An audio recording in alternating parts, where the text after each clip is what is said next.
Welcome to this lecture on democratic ethic, values, and principles. In this lecture, we will explore the nature of a democratic ethic, a dimension of a democratic ethic, in terms of its fundamental basic values and principles. Democracy is more than a system of government. Democracy is more fundamentally a political ethic.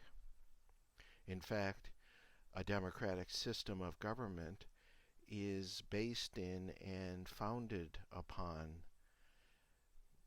a political ethic, a democratic ethic. And that democratic ethic has certain fundamental commonly shared values and principles. These values and principles in turn provide the content for public reason and public deliberation fundamental to democracy, as we will see in the next lecture. In this lecture, we seek to understand the meaning of the basic values and principles of a democratic ethic. To begin, democracy is premised upon the logic of equality. That is, the basic premise of a democratic ethic, and in turn a democratic system of government, is the moral claim of equality. From equality, as we'll see, other values, such as liberty, are derived. And in turn, fundamental principles of democracy find their source in the idea, the value of equality. Now, equality is a complex notion with at least four types of equality, four fundamental types of equality: intrinsic or moral equality, political equality, legal equality, and equality of opportunity or social equality. Let's begin with intrinsic equality. Intrinsic equality is the fundamental premise. And this is the idea, or rather the moral claim, that each human being, and therefore each citizen, possesses an equal inherent value and dignity, an equal inherent worth. And that suggests that the good of every human being is inherently equal to that of any other. This is a freestanding moral claim, normative claim, in that it does not assume any kind of metaphysical or religious grounding, such as the sacredness of the individual, although it is compatible with those ideas. But it is not contingent upon any particular comprehensive doctrine. It is a political and moral claim, a politically moral claim, that each individual has equal inherent worth. This idea is relatively new in human history. For most of human history, there was a fundamental belief, assumption, premise that human beings were inherently, intrinsically unequal. The nobility, for example, was thought to be inherently superior to the peasantry. Certain races have been thought to be inherently superior to other inferior races. Women generally were thought to be inferior to men. All of that is rejected and reversed by the assumption of moral and intrinsic equality. And that is a long and painful history. However, it is our current assumption, and I believe a fundamentally important one.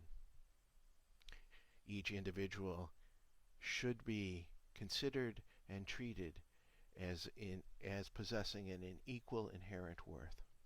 And that means that each person, every person, possesses an equal claim to all fundamental social goods, including liberty.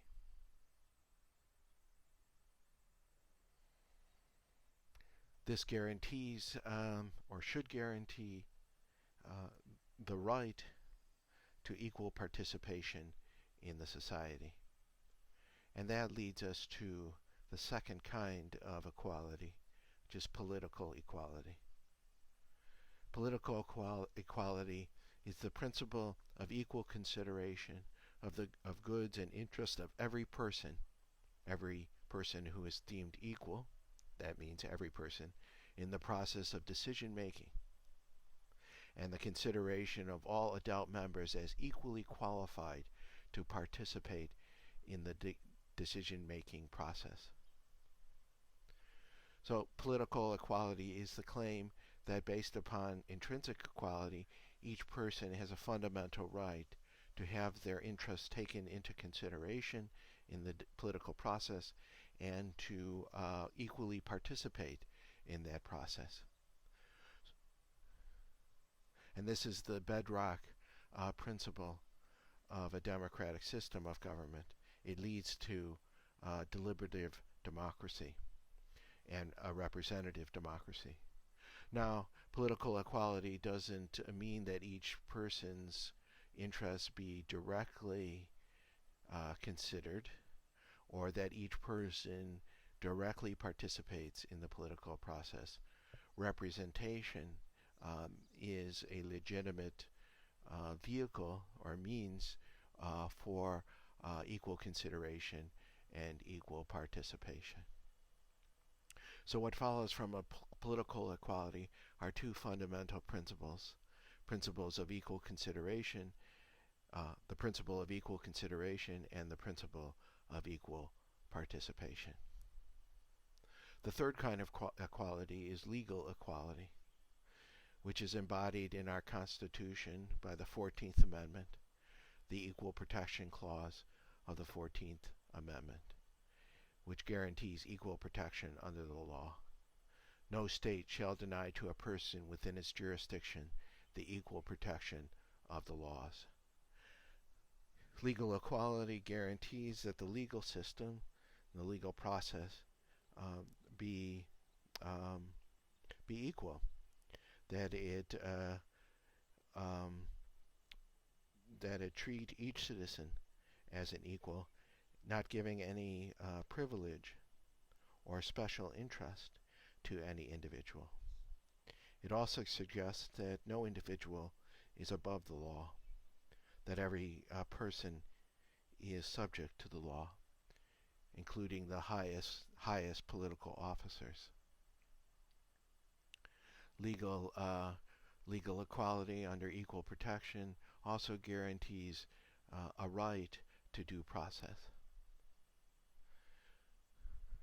The fourth kind of equality, social equality, is equality of opportunity. And this means that social offices and rewards should be distributed on the grounds of opportunities open to all on an equal basis. Equal opportunity means that no one should be barred from the opportunity to participate in the society and to participate in any of its offices or be denied any of its rewards if merited. In fact, equality of opportunity is the basis of a meritocratic system of social distribution. Now, equality of opportunity is a contested idea. There are four possible readings among many, or definitions of equality of opportunity. The first is formal equality of opportunity, and that's defined as the absence of legal or quasi-legal barriers to participation and or achievement within public institutions. For example, racial segregation violates formal equality of opportunity, and such segregation was struck down as unconstitutional in the famous Supreme Court case Brown versus the Board of Education. Formal equality of opportunity guarantees equal access to institutions, and that's all it does. It doesn't speak to the quality of those institutions, nor does it speak to the capability of individuals to access and benefit from institutions. Formal equality only guarantees equal access to institutions in that there are no barriers, legal, quasi-legal barriers, to accessing those institutions. Fair means regarding equality includes formal equality, but transcends formal equality to include equity in terms of means and resources. Fair equality of opportunity is the idea that of the fair value of access to institutions. That is, fair means regarding equality of opportunity suggests that individuals have the capability, on the one hand, the capability to access institutions on a fair basis, and secondly, that those institutions are roughly equitable in their quality. Equal opportunity as maximization suggests or is defined as maximizing the life chances of each individual. And the fourth notion of equality of opportunity, adequate equality of opportunity or adequacy, suggests that equal opportunity is available only when the means are available necessary to meet publicly set standards of achievement. That is, if the government sets a standard, an achievement standard in education, for example, then adequate equal opportunity demands that each individual student receive the necessary means to the achievement of that standard. And if the means are not available or provided to the student, then equal opportunity is not fulfilled.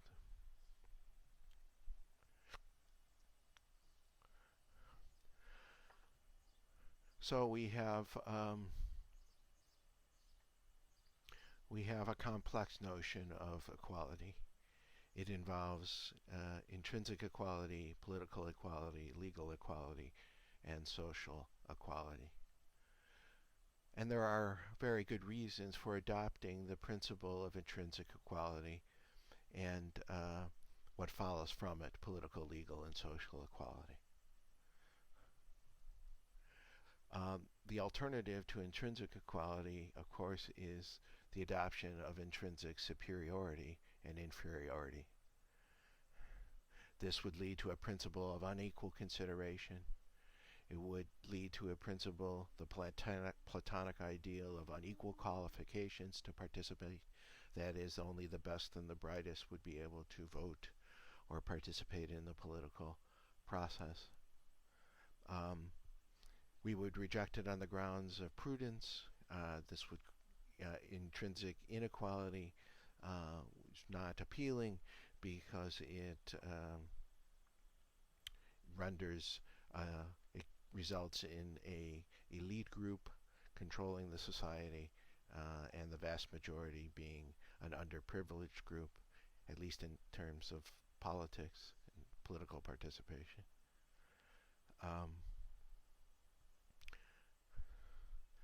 The intrinsic equality, therefore, it seems to be the most appealing assumption, an assumption that we as a society commonly agree to and share. To make a claim more of intrinsic inequality is, in our political culture, not acceptable.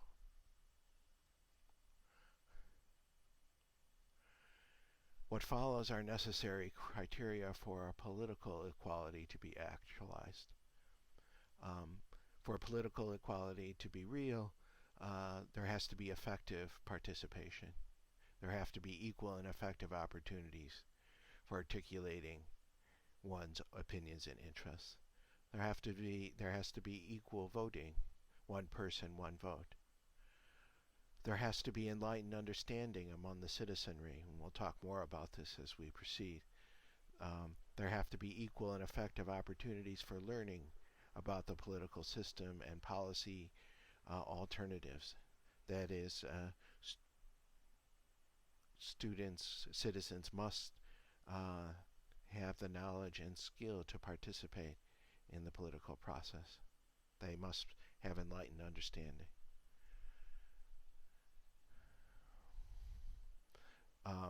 For political equality to occur, to be real, there has to be participation in agenda setting.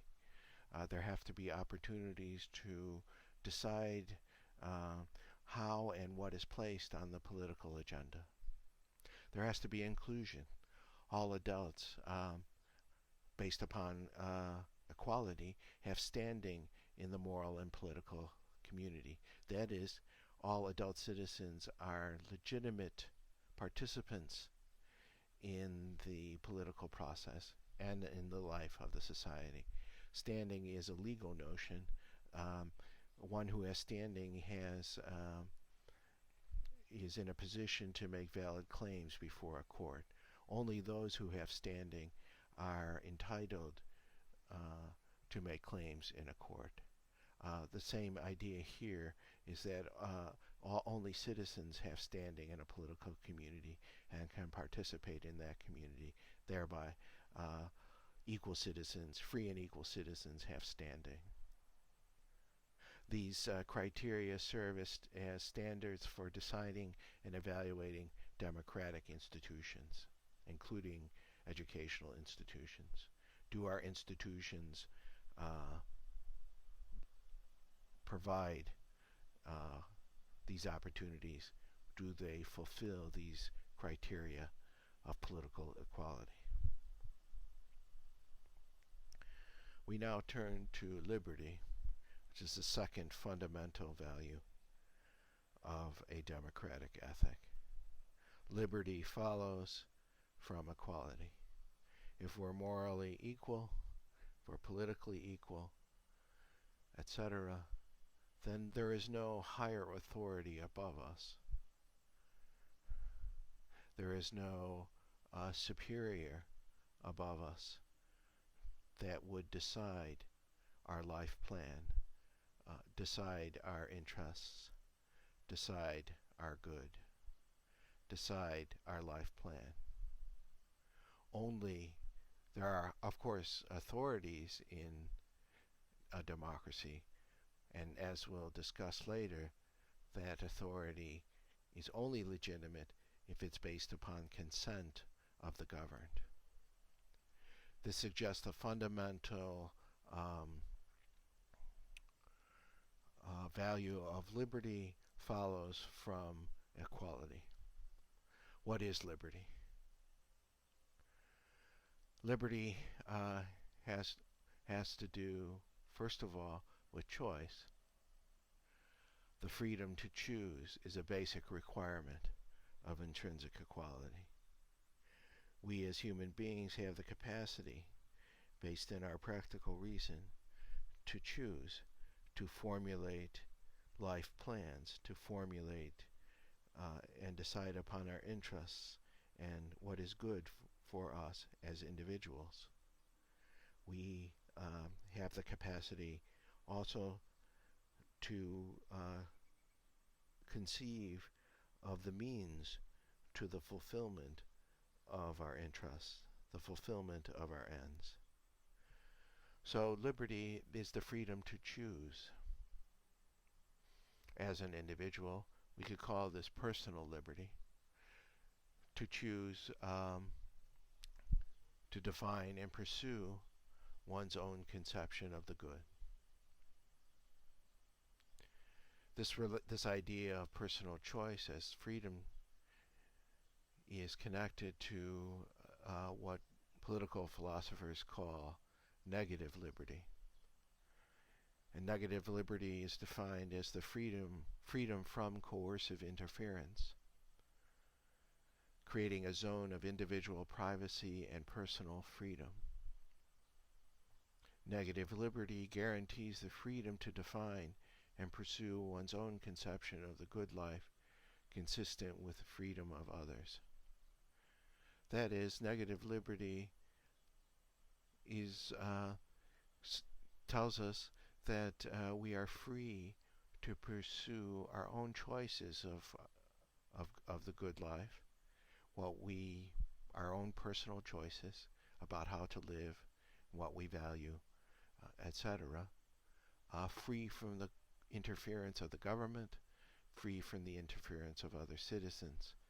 As long as our freedom is consistent, our choices are consistent with the freedom of others.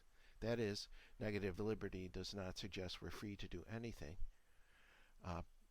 We're not free to enslave another. We're not free to steal from another, because those two activities violate the freedom of others. So our negative freedom, our negative liberty, is not a free-for-all. It's a freedom checked by the freedom of others.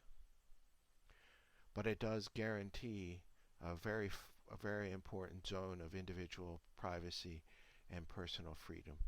In a democratic system, we have a right to negative liberty. Positive liberty, based in political equality. It's the freedom to participate, on the one hand, to participate in society in a positive sense, where negative liberty is freedom from, positive liberty is freedom to. Freedom to participate on the one hand, and freedom to develop our inherent abilities, talents, powers, capabilities. So positive freedom is the idea of self-determination, based in political equality. It's also the idea of developmental liberty. Positive liberty is a facet of positive liberty can be understood as developmental liberty. That is, we possess a fundamental right to our own powers as individuals. That's given to us by intrinsic equality, that we have a right to our own powers and talents, and therefore we have a right to develop and utilize them.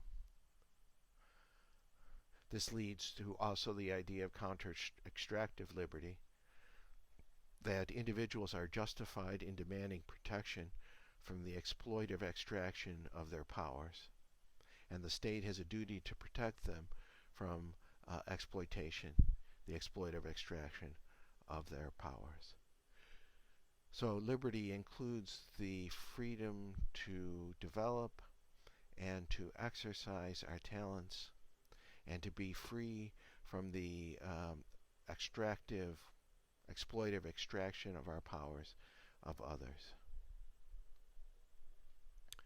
As we can see, liberty is a rich and complex notion, much talked about, much debated. But this freedom, personal freedom, negative liberty, positive liberty as self-determination, political self-determination, and as developmental liberty capture the many faceted nature of human freedom. It's an incomplete notion, but it's a rich idea. There is always the question of the relationship between democracy and capitalism. Capitalism can tend to, um, some argue, that capitalism is based upon the extraction of the powers and capabilities of individual workers. Um, Therefore, capitalism based upon run unregulated would lead to profound inequality and a loss of liberty.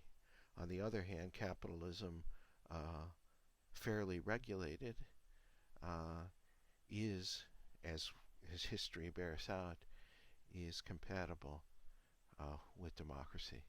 Of course, this is a very complex and controversial area of inquiry.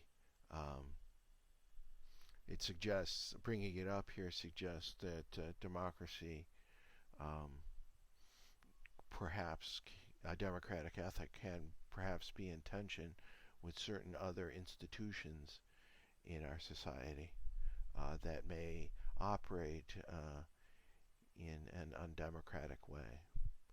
Um, and the question then becomes, should all institutions, including economic institutions, comport with the values and principles of democracy?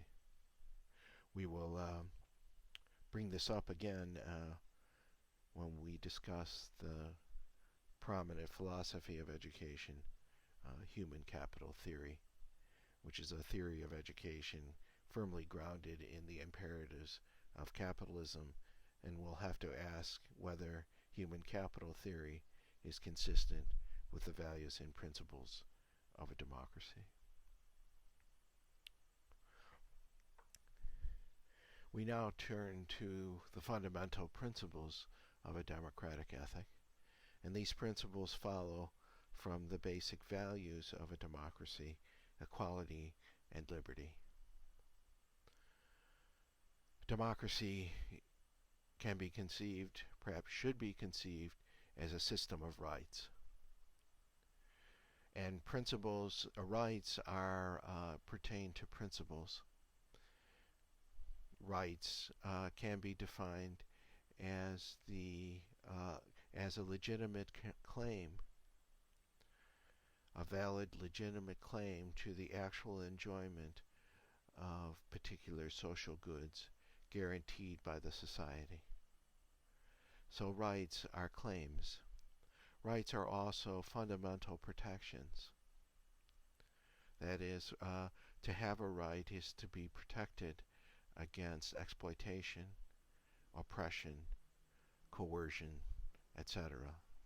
Rights protect the weak from the strong and guarantee a life of equality, dignity, and freedom. Rights are expression, our way of expressing full standing and membership in a democratic society.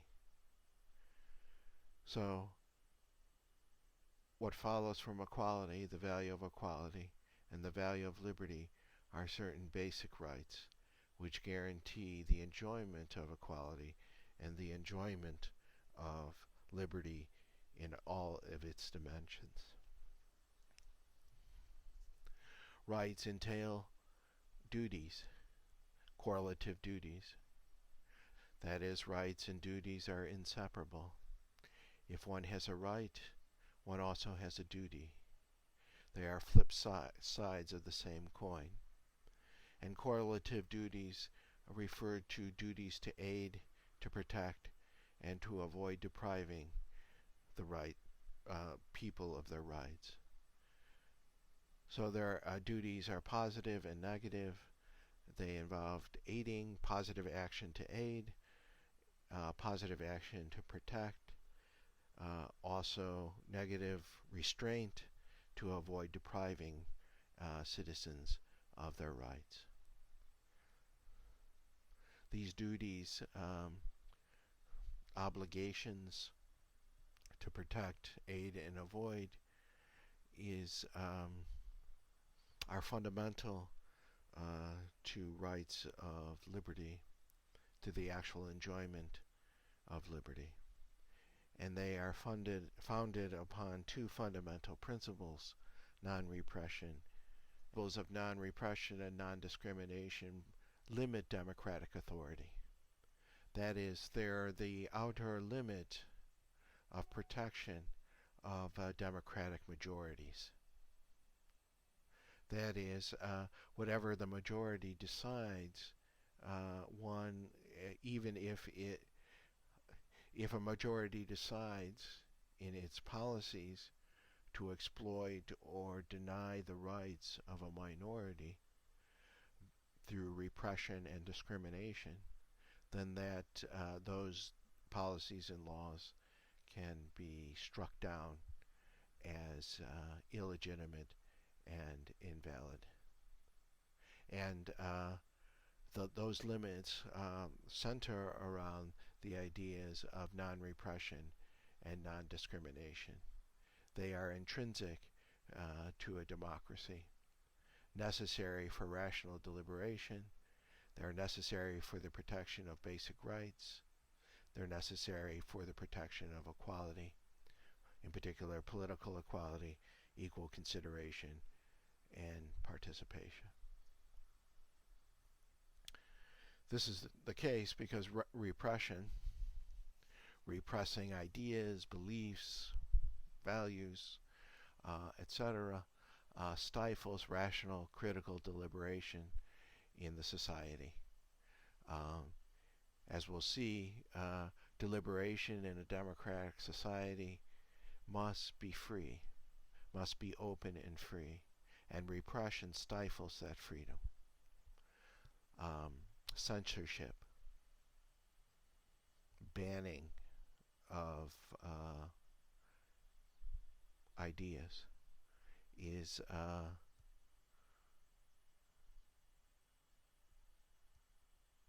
contradiction to equality and liberty.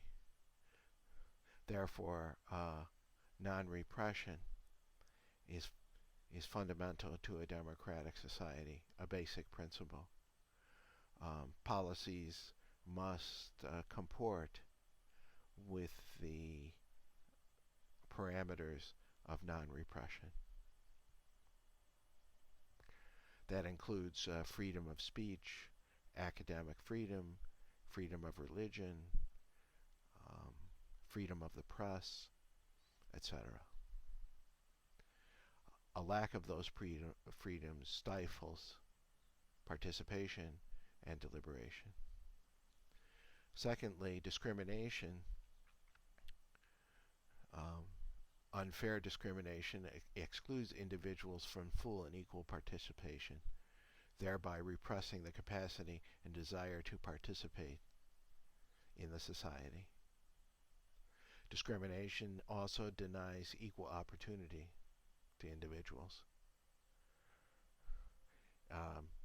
in its fundamental sense of equal access, but also discrimination violates adequacy and it violates fair equality of opportunity. In the face of discrimination, individuals do not have the fair value of their rights, do not have the fair value of their liberty. This suggests what follows from non-discrimination and non-repression is the principle of neutrality. There's a government obligation to neither promote nor repress any conception of the good life and to make differential policy based upon race and ethnicity without a compelling state reason or state interest. That is, the government, from this point of view, the principle of neutrality, must remain neutral to the status of individuals and neutral to their choices about the conception of the good life. It can neither promote nor repress religion, promote or repress a particular philosophical orientation, etc. And neutrality is the essence. Non-repression, non-discrimination, neutrality are the essence of tolerance toleration, fundamental to liberty, and also respect. It embodies respect or actualizes respect for persons. We respect free and equal citizens. We respect each other as free and equal citizens by adhering to the principles of non-repression and non-discrimination.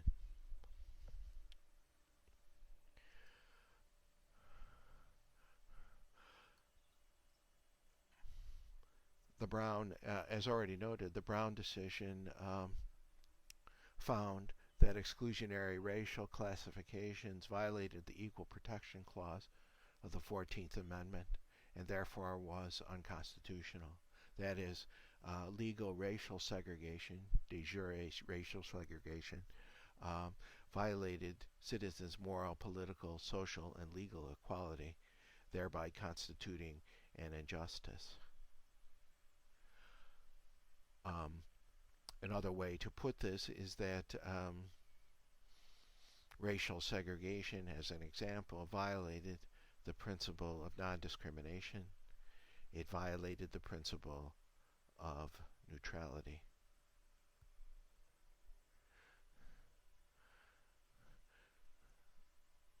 This suggests that the principle of non-discrimination and neutrality have been interpreted in terms of a colorblind constitutional theory. That the argument is it's prevalent that the Constitution, its values and principles, was framed as in terms of neutrality, as framed as neutral towards race, gender, ethnicity, religion, etc. Of course, we know that the original Constitution was not neutral towards race. It was race conscious and enshrined slavery as a legitimate practice. Of course, this was contested in the Civil War, led to a Civil War, the contest, and to the rewriting or the amendment of the Constitution, primarily in terms of the 13th and 14th Amendments. Central to the 14th Amendment was the Equal Protection Clause, and the historical argument has been that the Equal Protection Clause was intended to be race neutral. James Anderson, in his article that you've read, argues, I think very forcefully, that the intention, that claim of race neutrality and color blindness in the Constitution is historically inaccurate. That the framers of the 14th Amendment were in fact race conscious, not neutral, and their race consciousness shaped the language of the Equal Protection Clause in such a way that allowed for exclusionary racial policy in the future, leading to, Anderson argues that the Equal Protection Clause, as interpreted by the framers of the 14th Amendment, was the basis of the Jim Crow era.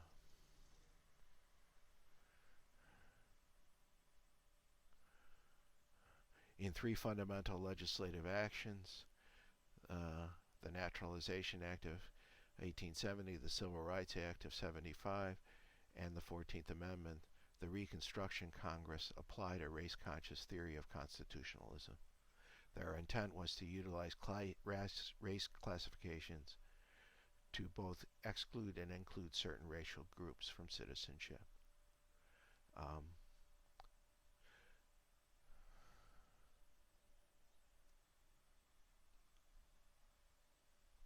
They did this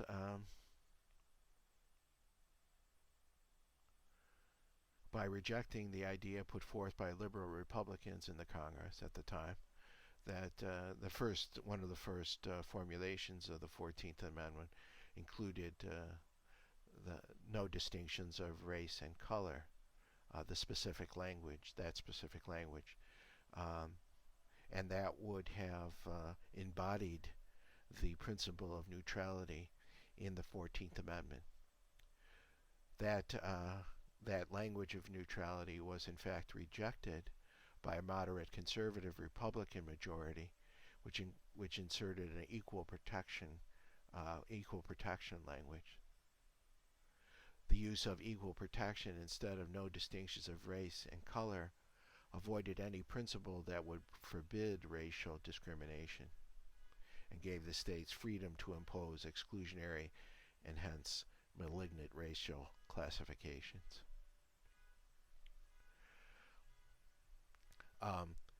This discussion suggests that neutrality may be, although a bedrock principle grounded in non-discrimination,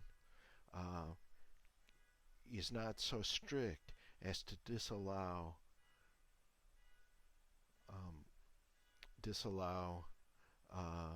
responses, governmental responses to past discrimination, racial discrimination, and other forms of discrimination.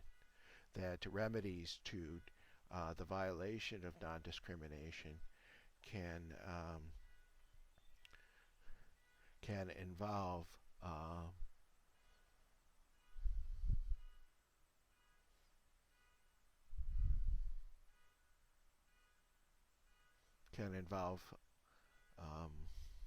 I'm sorry, I lost my train of thought. Apologies. The idea is that neutrality in response to violations of non-discrimination can employ preferential treatment to groups of individuals who have been unfairly discriminated against, unfairly repressed in the society. And that's the fundamental argument that Anderson is trying to make. It's consistent. In fact, one could argue that it is consistent with the spirit of non-repression and non-discrimination.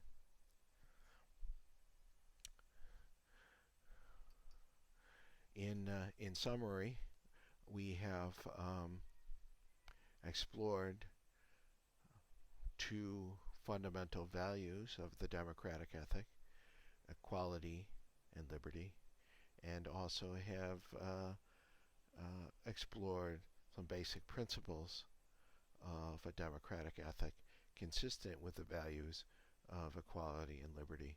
Those principles are the idea of rights, the idea of correlated duties to those rights, the ideas of, or the principles of non-repression, non-discrimination, neutrality, and tolerance, as well as respect for persons.